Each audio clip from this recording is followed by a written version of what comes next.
Hello बच्चों, मैं Usha Sharma Victorious International School Atrauli Aligarh से। आज हम क्लास 4th में चैप्टर 14 दौड़ो दौड़ो माधव दौड़ो की रीडिंग करते हैं। ओके, यस, देखिए।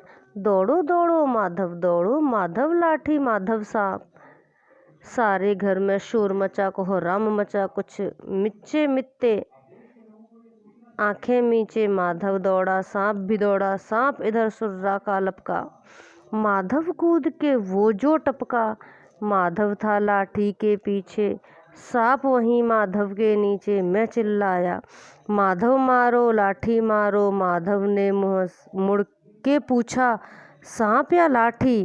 क्या पूछा? सांप मारो या लाठी? लाठी मारो, मैं चिल्लाया। मैंने क्या कहा? सांप पर लाठी मारो।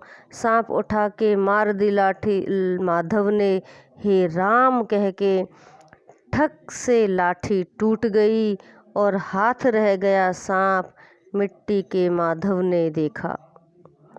ओके बेटा, तो ये जो पोएम है उसे आप रीडिंग करेंगे, दोबारा से पढ़ेंगे और उसे लर्न करेंगे। ओके, सो बाय बेटा।